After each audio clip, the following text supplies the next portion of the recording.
La main de l'Éternel est parlante dans nos vies. Et nous sommes bénis et une bénédiction dans le nom puissant de Jésus-Christ. Amen. Que l'Éternel te donne de témoigner dans le nom puissant de Jésus-Christ. Amen. Tu témoigneras de la grandeur de Dieu et de la fidélité de Dieu. Amen. Tu témoigneras de la main et de l'onction de l'Éternel dans le nom puissant de Jésus-Christ. Amen.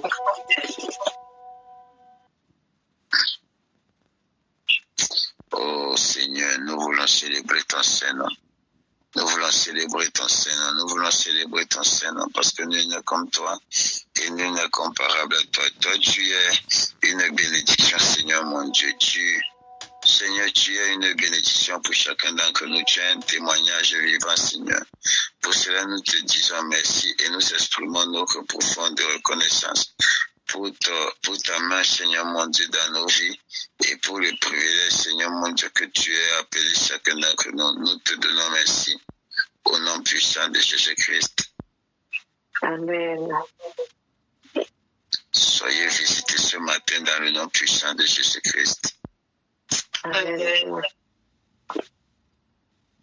Soyez bénis une fois de plus ce matin dans le nom puissant de Jésus-Christ de Nazareth. Père, ô Dieu de gloire, nous voulons une fois de plus te célébrer et te glorifier dans le nom puissant de Jésus-Christ. Nous te magnifions parce que tu es Dieu. Nous te glorifions parce que tu es puissant. Nous prions enfin que tu nous accordes la grâce d'être visités par toi, par ta main et par ta puissance dans le nom puissant de Jésus-Christ de Nazareth. Laisse que ton onction et ton huile coulent ce matin dans nos différentes vies dans le nom puissant de Jésus-Christ de Nazareth. Nous prions enfin que le ciel soit ouvert et que tu nous accordes la grâce, Seigneur mon Dieu, de pouvoir t'expérimenter dans toute ta dimension et dans toute ta splendeur et ta grandeur dans le nom puissant de Jésus-Christ. Être visité par toi, Seigneur mon Dieu, n'est pas un problème et ne sera jamais un problème. Seigneur mon Dieu, être visité par ta main, Seigneur mon Dieu, c'est de ce dont nous avons besoin dans le nom puissant de Jésus-Christ de Nazareth. Comment ne pas dégérer et te soupirer, Seigneur? Comment ne pas avoir, Seigneur mon Dieu, soif de t'expérimenter, Seigneur? C'est ce que nous voulons. Nous voulons ta grâce. Nous voulons t'expérimenter et Seigneur mon Dieu, t'élever. Nous voulons t'expérimenter et te représenter dans chaque domaine, Seigneur mon Dieu, de nos vies dans le nom puissant de Jésus-Christ de Nazareth. Manifeste-toi puissamment ce matin dans le nom précieux de Jésus-Christ de Nazareth. Quelqu'un dit Amen. Amen. Amen. Amen. Tu es béni ce matin par la grâce de l'Éternel dans le nom puissant de Jésus-Christ. Amen. Amen. Tu es visité ce matin par l'onction du Saint-Esprit dans le nom puissant de Jésus-Christ de Nazareth. Amen. Que l'Éternel te donne de pouvoir témoigner dans le nom précieux de Jésus-Christ. Amen. Amen. Tu expérimenteras la grâce de l'Éternel au-delà de tout et au-dessus de tout dans le nom puissant de Jésus-Christ.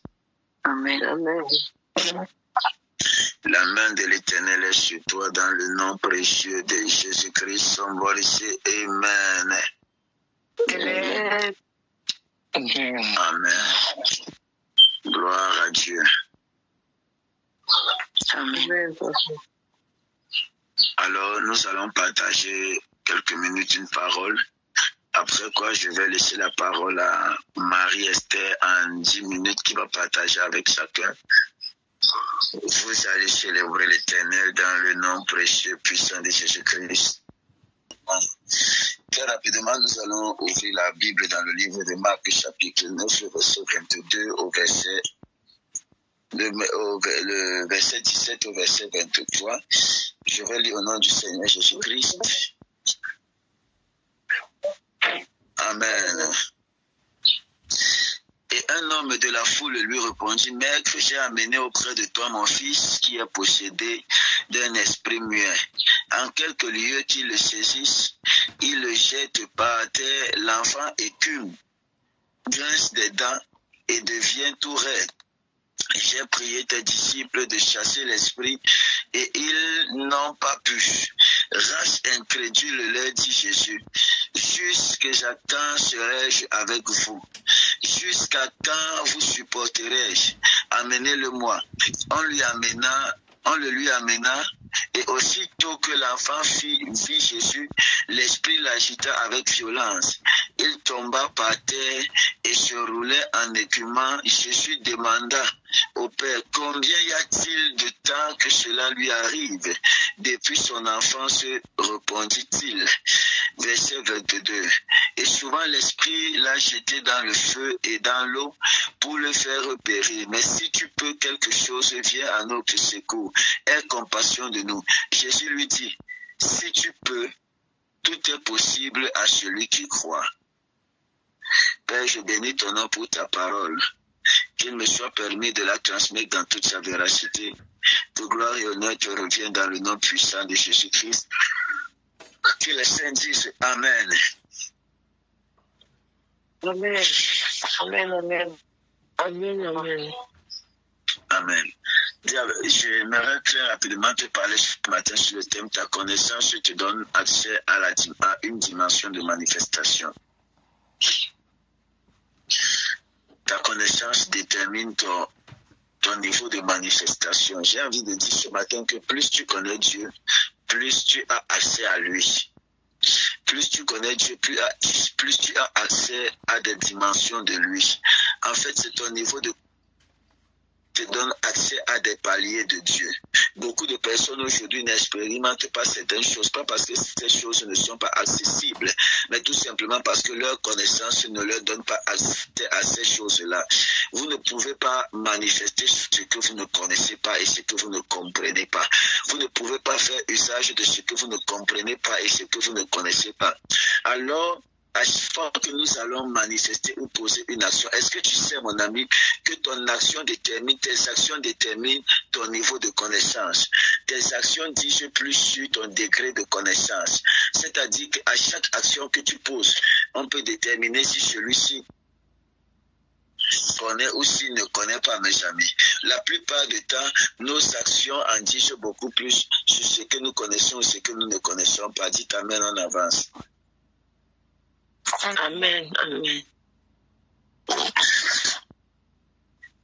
Alors, il est très important pour chaque enfant de Dieu, mes amis, qui veulent grandir dans leur dimension de manifestation avec Dieu, d'au préalable grandir dans leur niveau de connaissance de Dieu, mon ami. Parce que c'est la connaissance que tu as de Dieu qui te donne accès à une dimension de Dieu. Moins tu connais Dieu, moins tu as accès à une manifestation de Dieu. Plus tu connais Dieu, plus tu as accès à la panoplie, mon ami, de Dieu. C'est pourquoi il est très important, mes amis, pour chacun d'entre nous, de grandir, d'élargir l'espace de Satan, de grandir dans la connaissance que nous avons de Dieu. Ta connaissance détermine ta manifestation. La connaissance que tu as de Dieu, quand tu as du spirituel, te donne, mon ami, accès à cette dimension. Hier, je vous ai dit que croire, c'est voir, et voir, c'est avoir. Amen. Amen. Alors, comment croire en quelque chose qu'on ne connaît pas? Comment croire en quelque chose qu'on ne comprend pas? J'ai même envie de dire ce matin que ton niveau de foi est lié à ton niveau de connaissance. Si tu doutes, c'est parce que tu n'as pas une connaissance de la capacité de Dieu de te faire sortir de la situation dans laquelle tu te trouves. Parfois, les doutes, mes amis, naissent à cause de notre manque de connaissances. Notre manque de connaissances qui est aussi le produit de nos manques d'expérience. Oh, je veux prier ce matin que l'Éternel nous accorde de la connaissance requise, nécessaire, pour que nous puissions progresser dans le nom précieux de Jésus-Christ. Donne un amen puissant. Amen. Amen. Amen. Alors, connaître Dieu, mes amis, n'est pas une option. Connaître Dieu n'est pas une option, mon ami. Connaître Dieu est un impératif, mon ami. C'est l'une des choses, c'est primordial, c'est nécessaire, c'est une nécessité. Parce que plus tu veux grandir, plus tu veux monter, plus tu dois connaître. Amen. Amen. La Bible nous raconte l'histoire, mes amis, de ce monsieur qui est venu voir le Seigneur Jésus-Christ. Et il est venu dire au Seigneur Jésus-Christ, j'ai essayé avec tes serviteurs, avec tes disciples, mais rien ne s'est produit. Jésus-Christ ne va pas se mettre simplement à bavarder de façon inutile, de façon hasardeuse, mes amis. Il va leur poser la question, jusqu'à quand est-ce que je serai avec vous? Jusqu'à quand, mes amis? Jusqu'à quand? Ça veut dire que tu peux être avec Dieu sans connaître Dieu. Le fait que tu viennes à l'église ne te donne pas forcément accès à la connaissance de Dieu. Le fait que tu fréquentes une assemblée ne te donne pas forcément accès à la connaissance de Dieu. Il y a beaucoup de personnes qui sont dans l'église, mais qui sont plutôt dans la religion. Écoutez-moi, le christianisme n'est pas un héritage. La foi n'est pas un héritage. C'est pas parce que ton père a cru que tu penses que toi aussi, forcément, ta fondation ou encore ta foi sera solide. Non, tu ne peux pas simplement baser ta foi sur les expériences des autres. Les expériences des autres peuvent être une source de motivation pour que tu cherches plus de profondeur. Je vous ai dit ça hier. Tu dois chercher à expérimenter ce que personne n'a expérimenté. C'est lorsque tu as accès à cette dimension que personne n'a eu accès que ta foi est plus solide. Tu ne dois pas simplement t'asseoir sur les histoires qu'on te raconte. Cherche à développer ta propre relation avec Dieu, mon ami. Cherche à grandir dans ta propre relation avec Dieu. Il va leur dire, jusqu'à quand est-ce que je serai avec vous? Je prie enfin que ce ne soit pas ton partage dans le nom puissant de Jésus. Tu ne peux pas être avec quelqu'un et ne pas connaître la personne, mes amis. Beaucoup de personnes aujourd'hui, parfois certaines personnes nous jugent. Certaines personnes, mes amis, nous regardent de façon de travers, tout simplement parce qu'elles n'ont aucune connaissance. Si Dieu avait donné la sagesse aux hommes de connaître le futur des hommes, c'est que les gens s'attacheraient à des gens simplement à cause de ce qu'ils croient d'eux et de ce qu'ils ont vu. Oh my goodness. Si Pharaon savait que c'était le bébé qu'il portait en disant tous les jours, Momo bébé bichou, Momo bébé moi bichou, que c'était le Moïse là qui allait causer la chute de l'Égypte. Il allait tuer l'enfant là. Donc je peux être dans la présence de quelqu'un sans connaître la personne. Parfois Dieu cache la destinée des gens pour empêcher le diable de les écouter ou bien encore les ennemis de leur vie. Et j'ai envie de dire que Dieu cache parfois des destinées extraordinaires dans des conditions ordinaires. Yes. Vous êtes trop fan de ce matin. Je vais prendre mon billet d'avion pour la France. Je ne vais pas prêcher en France. Ou je ne vais pas prêcher au Canada. Amen. Geneviève, il y a ma place chez toi, non?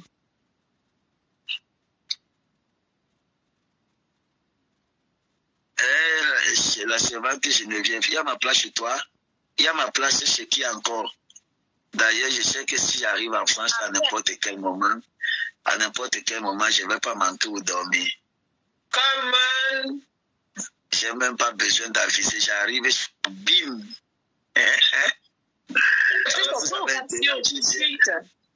Voilà. Dites bien Amen, sinon je ne vais pas faire mes valises. Amen. Voilà. Tata Yolande est déjà en train de m'attendre.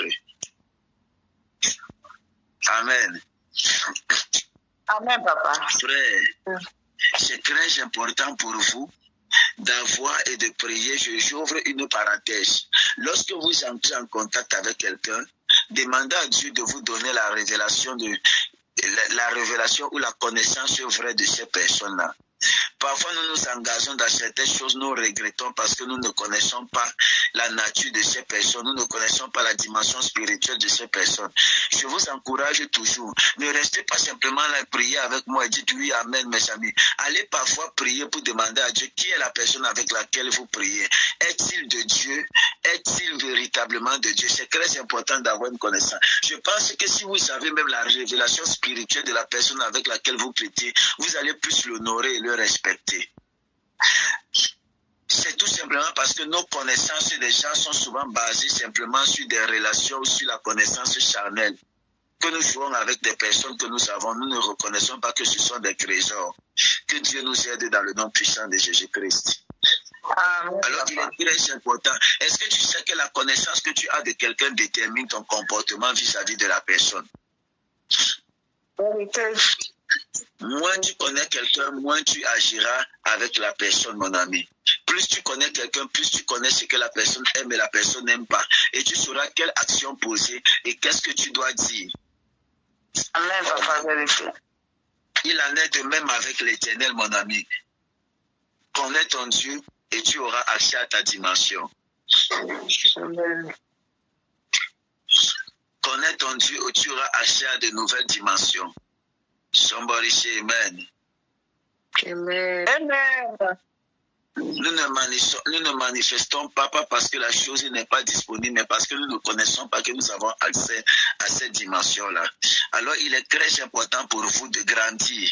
Grandir, ce n'est pas une option. C'est grandir avec Dieu, mes amis. Vous savez, lorsque le peuple d'Israël, lorsque les Égyptiens vont se lever pour combattre Israël, ils ne vont pas dire que tuons ce peuple-ci là, parce que non, ils vont dire empêchons-les de croître. L'un des plus grands combats de l'ennemi, c'est d'empêcher de grandir.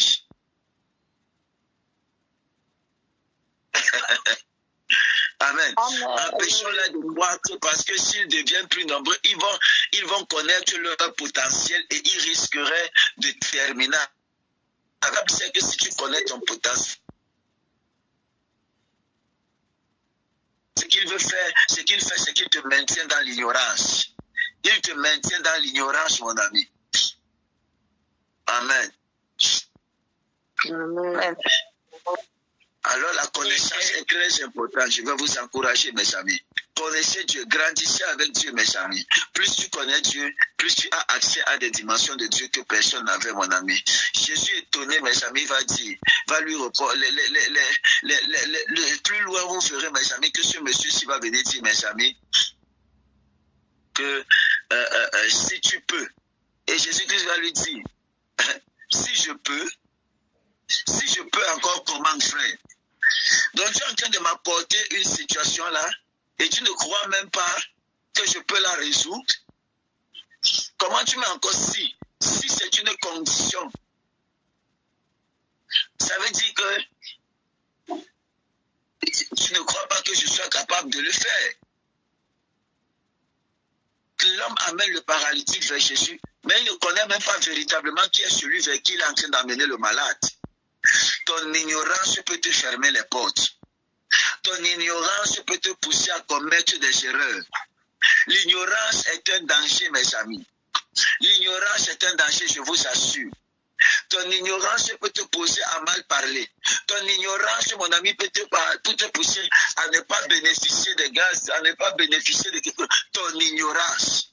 Il va venir dire à Jésus-Christ, si tu peux. Mais mon frère, ce n'est pas si tu peux, Seigneur. Ce n'est pas si je peux. Ça veut dire que tu peux avoir Jésus là et tu as le comportement de ce monsieur-ci. Et beaucoup de personnes à l'église ont l'attitude de ce monsieur. Vous venez avec des situations à l'église, mais vous n'avez pas la foi. Vous émettez des doutes et des réserves. Vous émettez des doutes et des réserves quant à la manifestation de Dieu. Lorsque quelque chose vous dépasse, une fois vous commencez à dire que ce n'est pas de Dieu. Parce que pour vous, vous avez la compréhension d'une certaine façon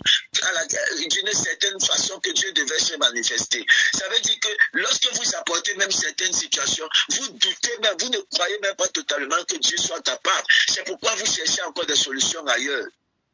Oui.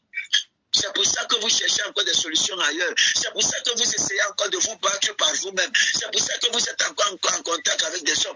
Vous venez, mes amis, avec des dossiers vers l'Éternel et vous cherchez à magouiller. Vous cherchez à corrompre. Vous cherchez à négocier. J'ai vécu une situation dimanche pendant que j'étais en train de rentrer de l'église. C'est juste une parenthèse. Pendant que je rentrais à l'église, mes amis, je pars toujours avec toute la famille, c'est-à-dire ma cousine, ma soeur, ses enfants, mes nièces et tout. Bon, à cause du fait que nous soyons extrêmement nombreux, le véhicule est devenu petit. Ça fait en sorte que on se sert parfois dans la voiture quand on est en train de se déplacer. Alors, nous étions en train de rentrer et pendant que nous rentrions, il y a un policier, un officier de police qui nous a interpellés. Il nous a interpellés et puis il commence à parler. Il se présente. Et je le laisse terminer de se présenter. Et pendant qu'il se présente, je lui dis, officier, je suis le révérend pasteur ou Michel, et je reconnais que nous sommes en infraction. En fait, je sors de l'église, je suis en famille et je sors de l'église. La loi camerounaise, en principe, interdit le transport, c'est-à-dire des gens qui font dans le transport de surchargés. Mais lorsqu'on est encore en famille, la loi peut être flexible. Alors je m'agresse à ce policier comme ça, et puis à lui de me dire que non, en fait, c'est pas véritablement ça le problème. Mais oui, c'est pas ça le problème, on reverra. Nous allons quand même contrôler les véhicules. Si les pièces sont propres, il n'y a pas de problème. C'était mon fils qui conduisait. Pour moi, c'est important que tous les papiers soient toujours clairs parce qu'un homme de Dieu doit être l'exemple. Avant, je n'avais pas cette conception-là. Je me disais pourquoi est-ce que je ne payais pas l'assurance de mes véhicules et tout ça, là, des véhicules, jamais. Quand on arrivait seulement, je me présentais, je passais pour éviter qu'on contrôle. Mais après, j'ai compris que celui qui a la tête, en fait, c'est lui qui doit être l'exemple. Mon ami, si tu as la tête, c'est obligé que tu sois l'exemple. Parce que les gens te regardent. Alors, je demande donc à mon fils de donner les dossiers et la carte grise et le permis. Il finit de visiter, il se rend compte que tout est complet. Après, il prend le permis de la carte grise. Il pose la question encore à l'enfant, au chauffeur, que dans votre permis, il est noté que vous devez prendre combien de personnes. Alors, descendez et suivez-moi. L'enfant est descendu et l'a suivi. Et ils ont commencé à discuter là-bas. À un certain moment, il était tellement en train de me perdre le temps que je suis descendu, je suis allé voir l'officier. Je lui ai dit, mais un père comme vous ne pouvez pas vous comporter comme ça. Vous l'avez encore fait descendre du véhicule, pourquoi? Et pourtant, au préalable, je vous ai dit, je vous ai accosté reconnaissant déjà que c'était pour ça que vous étiez en train de que vous nous aviez stoppé.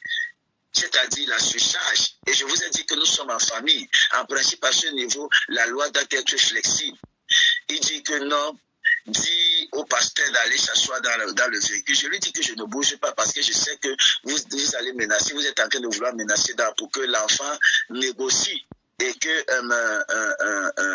il vous donne des pots de vin. Sachez que même 5 francs, vous n'aurez pas. 5 francs, vous n'aurez pas. Donc, lorsque vous connaissez, mes amis, par exemple votre droit, ou encore vous connaissez qui vous êtes, vous avez la capacité de pouvoir interagir avec des gens. Vous avez la capacité de pouvoir agir. Vous avez la capacité, vous savez le gros report parce que vous connaissez. Et lorsque vous parlez, vous connaissez, vous savez de quoi vous êtes en train de parler. Bon, imaginez-vous que je ne savais pas non simplement qui j'étais, et ce que la loi me permettait de pouvoir faire, et ce que la loi disait de ma situation. Je devais être abusé par cet homme de loi. Donc la connaissance est une partie très importante, mes amis. Et elle est très importante. La connaissance est très importante. Ça vous empêche de pouvoir avoir, mes amis, de pouvoir faire l'expérience non simplement de certains bavures, mais de certaines erreurs. Yes. Amen. Ce policier, malgré le fait qu'il s'est approché, malgré le fait que je m'étais présenté, il ne connaissait pas que non, mes amis. En fait, un homme de Dieu, dans la loi camerounaise, a le rang d'un ministre. C'est-à-dire, en principe, comme quand un homme de loi me voit, il doit me tirer le café. Donc, je ne suis pas simplement un pasteur ignorant qui s'est levé un matin pour être un pasteur. Je suis un pasteur qui étudie. Je suis un pasteur qui a quand même un certain niveau de connaissance. Parce que je sais que si je ne connais pas, on va monter sur moi n'importe comment. Parce qu'on ne respecte pas les hommes de Dieu aujourd'hui. Alors si tu ne te connais pas et si tu ne connais pas ton Dieu, les démons vont te manquer de respect n'importe comment. C'est ça même. Les sorciers vont te manquer de respect n'importe comment. La maladie va marcher sur ton corps. Aujourd'hui, tu vas prier, ça va quitter le genou, ça va arriver sur le règne. Demain, ça va quitter le règne, ça va monter sur le pied, mon ami. Comme cette nuit, ce petit matin, j'ai commencé la prière un peu tard parce que j'ai fait l'expérience, j'ai été visité, mon ami, par une autorité, par une domination dans le règne spirituel, c'est-à-dire un démon. Fire. Il est venu Et puis, j'ai me disant que tu penses que ce que tu es en train de faire, le programme, tout ce que tu es en train de faire là, tu ne vas pas réussir. Tu ne réussiras pas. Tes combats, c'est contre nous que tu es en train de combattre. Et il veut me maintenir, il veut me faire sentir ça. Vous voyez des personnes qui sont couchées dans le lit et qui sont maintenues. J'ai demandé que, mais, il dit seulement dans mon cœur que, mais celui-ci là, il est normal même. C'est qui que tu veux venir appuyer le coup? Amen. I know who I am. Amen. Je sais qui est ça. Je ne suis pas au niveau où les démons vont m'intimider, mes amis. Come on. Parce que je connais. Et je vous assure que cette histoire de connaissance, c'est une histoire réelle, mes amis. Le christianisme n'est pas une histoire de blague où tu vas simplement venir te balader. C'est une histoire où nous faisons face à des guerres. À des guerres. Et si tu es un soldat qui ne connaît pas son potentiel, tu seras constamment influencé par ton ennemi. Oui, oui. Nous sommes appelés à combattre les guerres de l'Éternel. À faire les guerres de l'Éternel. Mais comment venir faire les guerres de l'Éternel dans l'ignorance? Si David n'a pas affronté Goliath, c'est parce qu'il connaissait Dieu. Jésus-Christ dit, jusqu'à quand je serai avec vous? Voilà qu'un petit enfant qui est possédé par un esprit, vous êtes incapable de pouvoir chasser cet esprit-là. Jusqu'à quand est-ce que je serai avec vous? Jusqu'à quand? Jusqu'à quand, mes amis? Ne soyez pas comme ces gens-là. Vous êtes des chrétiens et vous ne connaissez pas qui est Jésus. Ne soyez non plus comme cet homme de ce papa-là qui est venu avec son enfant, mais qui doutait de la capacité de Dieu. Le combat de Jésus-Christ avec Satan après les 40 jours de jeûne, ce n'était pas un combat de j'envoie le feu, j'envoie le feu, j'envoie le feu. C'était un combat basé sur la révélation et la connaissance que Jésus-Christ avait de lui. Alléluia. Donc ton plus grand défi, c'est d'abord ton niveau de connaissance et de compréhension de qui tu es et de la connaissance que tu as de celui que tu adores, tu pries. Nous prions parfois, nous adorons parfois ce que nous ne comprenons pas. Voilà. Nous faisons parfois des choses parce qu'il nous manque simplement d'ignorance, de connaissance autant pour moi.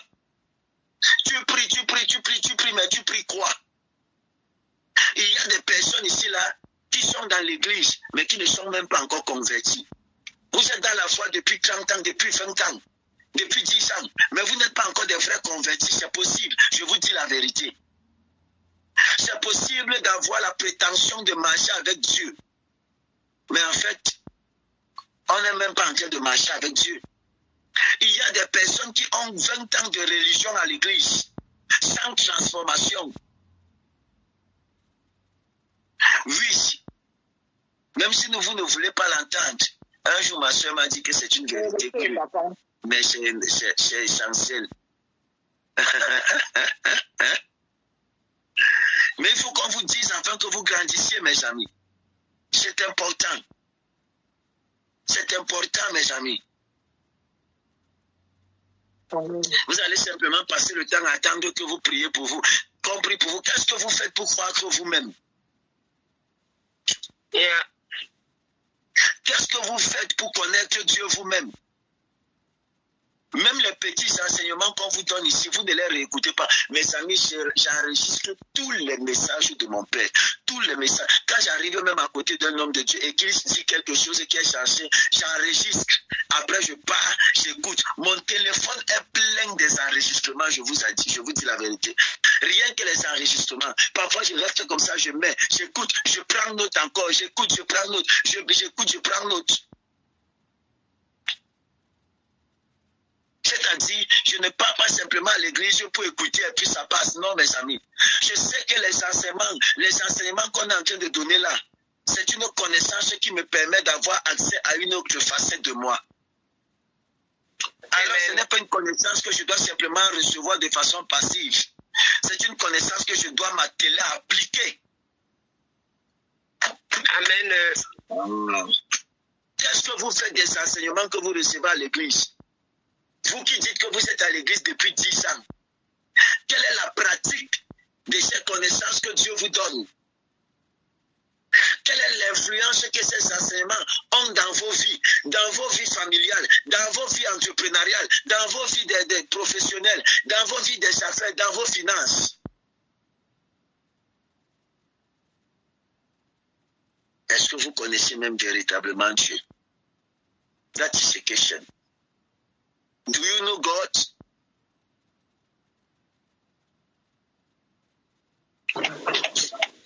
Yes. Amen. Je pourrais prier encore et encore, encore et encore et encore et encore et encore. Et les choses ne changent pas. Et puis je deviens frustré. Je décide de changer d'église. Le problème n'est pas forcément l'église. Le problème, c'est ton niveau de connaissance. Voilà. Comment? Changer l'église 50 fois. Tu vas toujours revivre la même chose. Aujourd'hui, tu vas changer l'église telle. Tu seras dans le ministère international de domination. Après-demain, tu seras dans le ministère international de Jésus-Christ. Oye. Après-demain, tu seras dans le ministère international Jésus-Christ Wayayoui. Après-demain, tu seras dans un autre ministère. Jésus-Christ guérit tout. Dans un autre ministère. Et puis, tu vas écouter comme un autre homme de Dieu a posé un jour la question. Il a prêché, il a fait un thème un jour, et puis il a osé mettre ça sur les réseaux sociaux. La mamie de ta grand-mère fait quoi dans la cuisine, dans ta cuisine?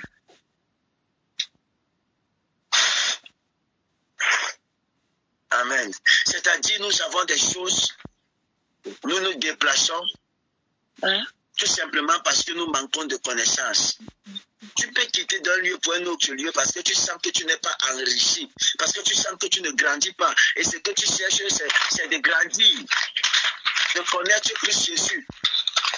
Est-ce qu'on appelle son micro? Parce que ce que nous cherchons ici, là, mes amis, c'est d'améliorer notre relation avec Dieu. Pas de chercher des pasteurs plus forts et plus puissants. Des pasteurs qui prophétisent bien. Si on prophétise sur toi et qu'on ne te donne pas la nourriture nécessaire, c'est qu'on n'est pas en train de te bâtir. Parce que la prophétie qui n'est pas fondée sur la parole de Dieu détruit. Le premier rôle de la prophétie, c'est de bâtir. C'est de consoler, c'est de bâtir des vies, mes amis. Révéler la pensée de Dieu. Mais une prophétie, un ministère prophétique qui est dans la vie de quelqu'un qui n'a pas de connaissance, c'est un danger. C'est un danger. Et vous verrez des personnes qu'on demande de ne pas aller à l'hôpital. Non, quand tu es malade, ne pas même pas du tout à l'hôpital. C'est écrit où dans la Bible?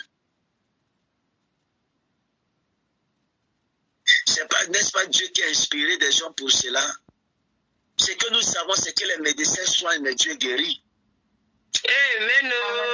Yes. C'est que Dieu peut passer par les mains des médecins pour nous guérir. Alors si tu n'as pas la connaissance, tu n'as pas cette connaissance, tu vas rester là avec ta maladie, mourir à la maison. Et dire que non, c'est ce que Dieu a décidé. Dieu n'a rien décidé, c'est ta bêtise et ton ignorance qui ont décidé. Excusez des gros mots, mais c'est nécessaire. Nous avons souvent une mentalité de sauterelle, mes amis. Que Dieu nous en délivre dans le nom précieux de Jésus-Christ. Cherchons à connaître Dieu. Cherchons à connaître Dieu, mes amis. Cherchons à connaître Dieu. Luc chapitre 1, le verset 17. Tout est possible à celui qui croit, mes amis. Je dis même Luc chapitre. Marc chapitre 1, 9, le verset 23. Jésus-Christ va dire tout est possible à celui qui croit. Il ne va pas dire, mes amis, il ne va pas dire tel qu'il a dit dans le livre de Luc 1, le verset 47, tout est possible à Dieu. Non, mes amis. Il va dire tout est possible. Ici, il déplace la responsabilité. Pourquoi? Parce que le langage de cet homme, mes amis, révélait son ignorance. Le langage de cet homme révélait son ignorance. Il ne dit pas tout est possible à Dieu, mais tout est possible à celui qui croit. Ici, la responsabilité n'est plus simplement sur Dieu, mais c'est sur toi. La responsabilité est le produit de ta connaissance. Alors, il ne connaissait pas qui était réellement Jésus.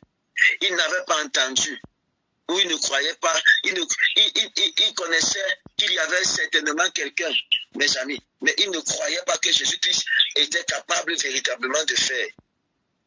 Amen. Il parlait à Jésus comme on parle à un médecin, un guérisseur exerté. Si tu peux. Si tu peux.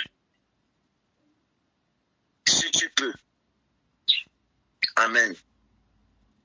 Amen. Est-ce que tu sais que Dieu agira toujours dans ta vie au niveau de la révélation que tu as de lui? Amen. Dieu agira toujours dans ta vie en fonction de la révélation que tu as de lui. Si tu le connais comme sauveur, il agira comme sauveur. Si tu le connais comme guérisseur, il agira comme guérisseur. Si tu le connais comme pourvoyeur, il agira comme pourvoyeur. Si tu le connais comme quelqu'un qui est capable de pouvoir, comme Dieu qui est capable d'avoir tous ces vertus-là, tu feras tu bénéficieras et tu feras l'expérience de tous ces parties-là, mes amis. Mais si tu ne le connais pas, tu limites sa manifestation dans ta vie.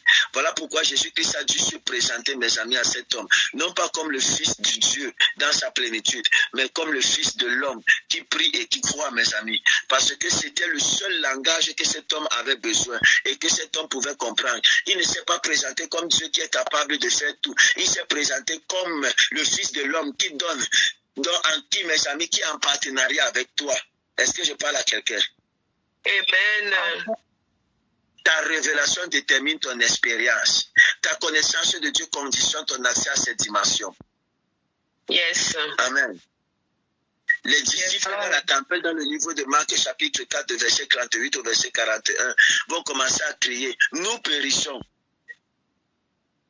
Parce qu'ils voyaient Jésus comme un maître endormi, mes amis.